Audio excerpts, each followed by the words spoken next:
মহিলা মোর্চার উদ্যোগে আগরতলা মুক্তধারা হলে অনুষ্ঠিত হয় মক পার্লামেন্ট। উপস্থিত ছিলেন মুখ্যমন্ত্রী ডক্টর মানিক সাহা, পর্যটন মন্ত্রী সুশান্ত চৌধুরী, সাংসদ রাজীব ভট্টাচার্য সহ মহিলা মোর্চার রাজ্য সভানেত্রী মিমি মজুমদার সহ অন্যান্যরা। মেধাবী ছেলেমেয়েদের রাজনীতিতে সরাসরি অংশগ্রহণের আহ্বান জানালেন মুখ্যমন্ত্রী। সোমবার মুক্তধারা অডিটোরিয়ামে মহিলা মোর্চা আয়োজিত মক পার্লামেন্টের আনুষ্ঠানিক উদ্বোধনী অনুষ্ঠানে বক্তব্য রাখতে গিয়ে এই আহ্বান জানান মুখ্যমন্ত্রী। তিনি বলেন, দেশের প্রধানমন্ত্রী নরেন্দ্র মোদী শ্রেষ্ঠ ভারত গড়ে তোলার কথা ঘোষণা করেছেন। সেই লক্ষ্য পূরণ করতে হলে রাজনীতিতে মেধাবী ছেলেমেয়েদের এগিয়ে আসতে হবে। মুখ্যমন্ত্রী আক্ষেপের সুরে বলেন, রাজনীতিতে সাধারণত মেধাবী ছেলেমেয়েদের এগিয়ে আসতে দেখা যাচ্ছে না। এই ঘাটতি পূরণে যথাযথ পদক্ষেপ গ্রহণ করতে প্রধানমন্ত্রী দেশের সকল অংশের জনগণের প্রতি আহ্বান জানিয়েছেন।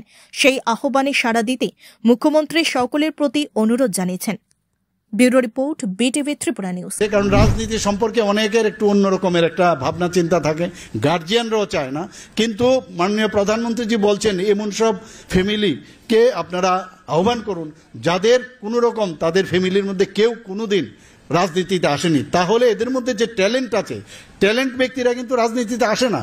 আমি আশা করি আগামী দিন যেসব ছেলেমেয়েরা এখানে আসছেন, আগামী দিন আমাদের রাজ্যের এবং দেশের যে মাননীয় প্রধানমন্ত্রীজি 2022-এ যে ঘোষণা দিয়েছেন যে অমৃতকাল এবং আমাদের যে দেশের উন্নয়নের জন্য যে 2048-এর মধ্যে দেশকে সর্বাঙ্গীন উন্নয়নের যে ডাক উনি দিয়েছেন, এবং তাদের কারণে আগামী দিন তাদের পার্টিসিপেশনে এই দেশকে আমরা এক ভারত শ্রেষ্ঠ ভারত তৈরি করতে পারবো। আজকের যে মেইন উদ্দেশ্য এই মক পার্লামেন্ট, সেটার মেইন উদ্দেশ্য হচ্ছে যারা আগামী দিনের যারা প্রজন্ম, যারা আগামী দিন হয়তোবা রাজনীতিতে আসবেন বা রাজনীতি নিয়ে চর্চা করবেন, সেই বিষয়গুলো তাদেরকে জানানো এবং তার বিষয়ে আলোচনা, তবে অনেক বেশি জ্ঞান বৃদ্ধি হবে এবং মানুষের কাছেও জানাতে পারবেন সংবিধানের যে রক্ষা কবচ, যেটা আমার মাননীয় মন্ত্রী বললেন যে ডক্টর বি.আর. আম্বেদকর যে উনার নেতৃত্বে যে রক্ষা কবচ তৈরি হয়েছিল, তার উপর যে কুঠারাঘাত করেছেন, সেইগুলো আমাদের জানা দরকার।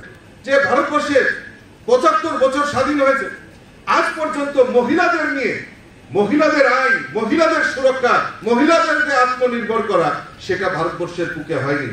একজন প্রধানমন্ত্রী, এই প্রয়াত প্রধানমন্ত্রী যিনি ইমার্জেন্সি ডিক্লেয়ার করেছিলেন, উনি একজন মহিলা প্রধানমন্ত্রী ছিলেন, কিন্তু মহিলাদের সুরক্ষার জন্য উনি কাজ করেননি। একমাত্র দেশের প্রধানমন্ত্রী নরেন্দ্র মোদীজির নেতৃত্বের সরকার মহিলা সুরক্ষা, মহিলা আত্মনির্ভর করার প্রচেষ্টা করেছেন। আজকে উত্তর পূর্বাঞ্চলের মধ্যে ত্রিপুরা রাজ্য মহিলা সুরক্ষার ক্ষেত্রে ত্রিপুরা রাজ্য প্রথম স্থান অধিকার করেছে।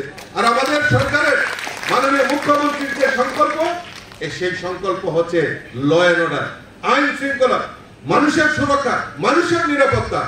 সেটা হচ্ছে আজকের যে যুব সমাজ বা আগামী দিনে যারা গণতন্ত্রের ধারক বাহক হিসেবে কাজ করবে, সংবিধানের প্রতিটি ধারা উপধারাকে রক্ষা করবে, তাদেরকে ওয়াকিবহাল করার জন্য, ইতিহাস সম্পর্কে তাদেরকে জ্ঞান অর্জন করতে সাহায্য করার জন্য।